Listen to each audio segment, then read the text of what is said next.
NGUPS തലങ്ങളിലെ വിദ്യാർത്ഥികളാണ്. എൻ്റെ പേര് ആയിഷ മുന്ന, 7ാം ക്ലാസ്സിൽ പഠിക്കുന്നു. എൻ്റെ പേര് അറഫ അബൂബക്കർ, ഞാൻ 6ാം ക്ലാസ്സിൽ പഠിക്കുന്നു. എൻ്റെ പേര് റബിയ ഫാത്തിമ, ഞാൻ 6ാം ക്ലാസ്സിൽ പഠിക്കുന്നു. ഞങ്ങളുടെ ടീമിൻ്റെ പേരാണ് ടെക് ടൈറ്റൻസ്. ഞങ്ങൾ തിരഞ്ഞെടുത്ത പ്രൊജക്റ്റിൻ്റെ പേരാണ് സ്മാർട്ട് ലോ.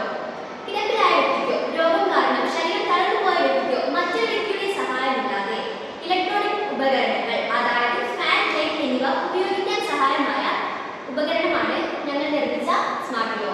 ഇനി നമുക്ക് സ്മാർട്ട് ലോവിൻ്റെ ഉപയോഗം എങ്ങനെയാണെന്ന് നോക്കാം. സ്മാർട്ട് ലോവിൽ ഓരോ വിരലുകളിലും ഓരോ പുഷ് ബട്ടൺ ഘടിപ്പിച്ചിട്ടുണ്ട്.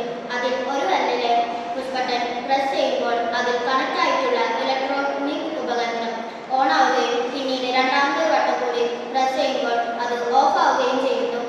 ഇങ്ങനെ കിടപ്പ് രോഗികൾക്ക് സ്വയം ഇലക്ട്രോണിക് ഉപകരണങ്ങൾ ഓൺ ആക്കുവാനും അതോടൊപ്പം തന്നെ ഓഫ് ആക്കാനും സാധിക്കും. വിശദീകരിച്ച് നോക്കാം. ഇതാണ് കിടപ്പ് രോഗികളുടെ കയ്യിലുള്ള സ്മാർട്ട് ലോ.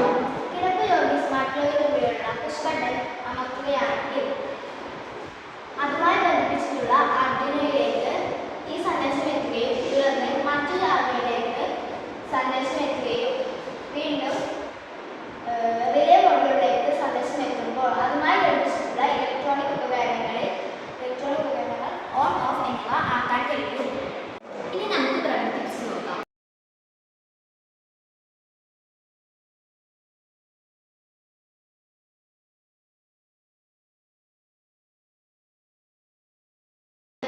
സാധനങ്ങൾ എന്തൊക്കെയാണെന്ന് നോക്കാം.